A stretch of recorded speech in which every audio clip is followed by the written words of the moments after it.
Hello and welcome to this first of my unboxing videos. This is the unboxing review of the Explorer Action Cam by, what I'm assuming is ELE is the name of the company there. I don't know if you can see it. Anyway, I was looking for a GoPro knockoff, and there's a bunch of different ones out there online, and came across this one. Had a lot of decent reviews. I know there were some out there with the SJ4000, and those are good too, but this is the one that I settled on, so let's take a look at it. First thing I notice is that the packaging is actually pretty nice.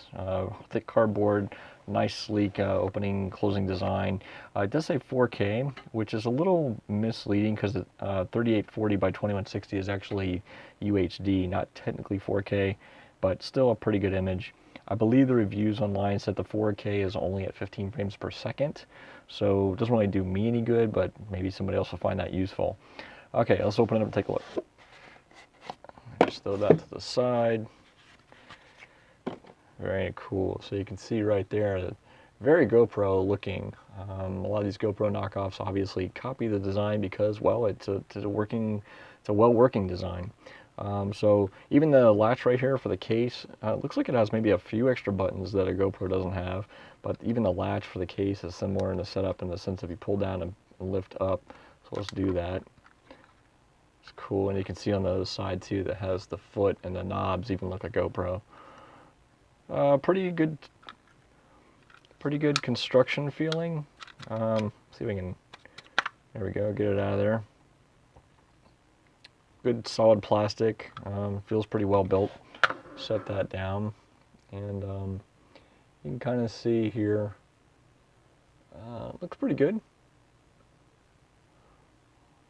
Sorry if it's not focusing really well, but anyway, so there it is. ELE, I'm assuming. 4K, Wi-Fi, power button, nice lens. Big interactive screen it looks like there, so I haven't even read the directions. Let's set that down and take a look what else is in the box here. So we got this other little box within this box. We'll set that aside. I'm assuming this is accessories and such. Let's take a look. You go sit over there for a minute. Okay, let's dive right in. Looks like we got some straps, Velcroing and other type of straps there. Lens cleaning cloth, of course. GoPro-esque type knob, bracket knob of some sort. Foot, pretty cool looking foot there. Another knob. Some sort of clippy thing. I guess that's for like a belt maybe. Power cable or data transfer cable, another bracket, another door. So I'm assuming, yeah, just a replacement door. It's not like if you have like a backpack on the GoPros, which I noticed is kind of neat on this one. I don't know what the GoPro 4 is. I mean, I've looked at them, but I haven't really seen them in person. But this has a built-in screen on the back. I guess the modern GoPros have that, but the GoPro 3 that I have has a backpack. So kind of neat that it doesn't need that extra bulky lip piece there, but so extra door, 3M stickies, those are always helpful. Swivel mount, kind of cool.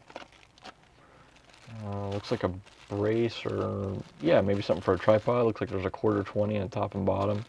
Guess you just stick it right in there like that. Kind of cool, maybe for a tripod or a selfie stick. Your typical pole mount, you know, maybe for like handlebars, or if your selfie stick doesn't have a mount maybe, or just anywhere, I guess. What's this thing? Okay, this looks kind of crazy here. A little steel cable looking thing. I guess that's for like a safety cable, or maybe you have it high up on something you don't want it to fall if it comes loose. Interesting. More mounts, sticky mounts, and this mount's got a 1/4 in it, if you can see that there.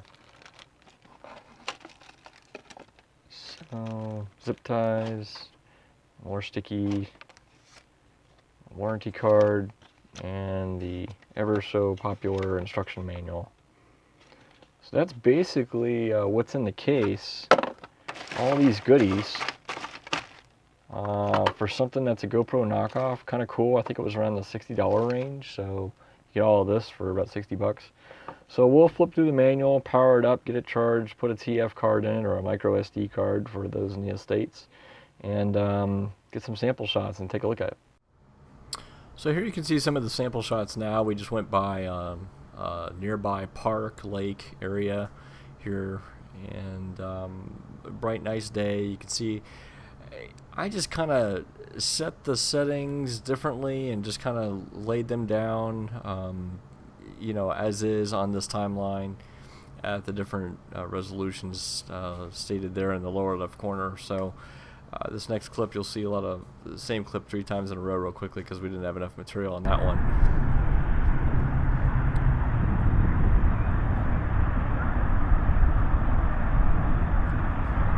And that was just a sample of some of the actual sound from the device. I think I was recording without the case this day. It looks like they actually have kind of like a naked frame that I had actually modified from a GoPro to fit this, and I was walking around with that, and it seems to hold it pretty well. But aside from that, the shots don't look too bad. They're pretty forgiving. The change from light to dark is pretty forgiving. It's obviously got that kind of action camera contrasty look to it. I think these are all set to automatic white balance, but even in automatic white balance, it's not too bad. It retains the color decently. And here you can hear a little of the natural sound that it was picking up with its mic. Like most of these action cam mics, they're a little bit too sensitive in my opinion. They don't have much filtering. It's just kind of really hot, ready to record anything that comes into it, which could be good, could be bad, but depends on what you're going to do.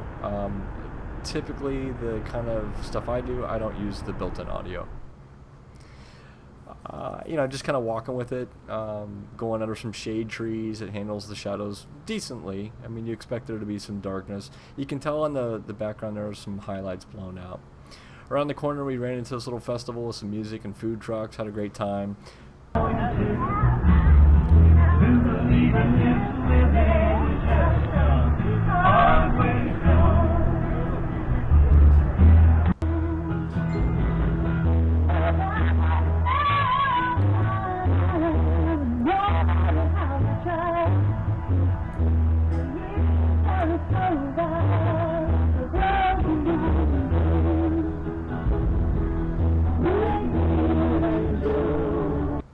So that was just a little raw sample of, hanging out by the band. There's a cute little puppy, a white dog, and obviously a little bit blown out. But going back to that other sound, obviously blown out.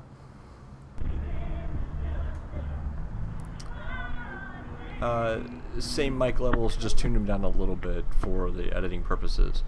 Another clip of us just walking the puppy. This is actually in the case now, the little case that it comes in. And a little bit of noise in the case, and you can see on the edges, on the right and left top edge, that kind of, I'm going to call it foggy vignetting, I guess. I don't know if that's some sort of optical issue with the way the front lens cover of the case is, or if maybe there was some condensation, or maybe it was maybe some light flare, but it's not very clean, so you can see that. A lot of, those internal mics have a lot of hand noise too. And here's some still pictures took with it while we were on a walk. Not bad. How close can you get to things? Pretty close. I was about a foot away, so it retains focus pretty well. Here's a little bit of just late afternoon walking through the trees. You can see some shade there, how it handles the colors in the shade. Does pretty well. It'll definitely pick up the sound. You can hear my buddy and I chatting as we're walking with our friends there. So not a huge source for audio. I wouldn't use it for audio, but again, what do you expect of a little action camera? And also these audio levels are knocked down a little bit for editing purposes.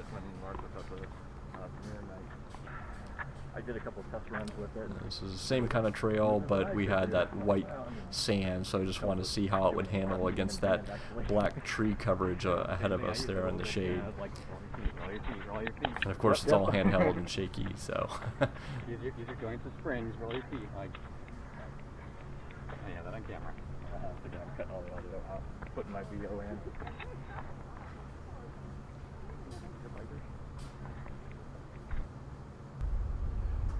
A couple of shots here where we took a break and just kind of showing the trees, leaves, and obviously blown out sky, but not bad for what it is. So I just want to give you a few samples here of while we were out in the water. I will say right off the bat that the audio is really loud coming from the internal microphone, so I had to knock it down a little bit. And you know, I'm just not really looking at the back of the screen, just kind of, you know, having fun with it. The underwater footage doesn't look too bad. It's not a GoPro, obviously, but the highs are a little blown out, but its recovery between dark and light isn't too bad. But it's kind of a fun little camera, as you can see some of the underwater shots here. Not too bad, lots of fun to play with. The water edging around the perimeter, or the vignetting, I guess you could call it, around the edge of the shot is, I think, the case. I think there's something with the way the case, the optics of the case look in relation to the actual lens. It could have been condensation, I wasn't sure. Didn't have any leaks or issues, but just to give you a little bit of sample here of some of the shots that we played around with underwater. Lots of fun.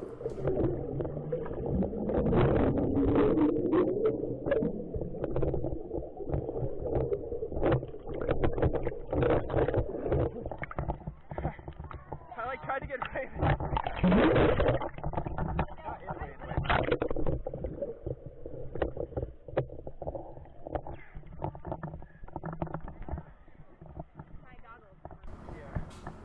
And then here's a few stills from that same trip out on the water.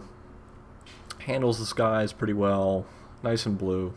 Definitely not a GoPro, but you know, for a GoPro knockoff, it's a fun little camera. So thanks again for watching, and subscribe.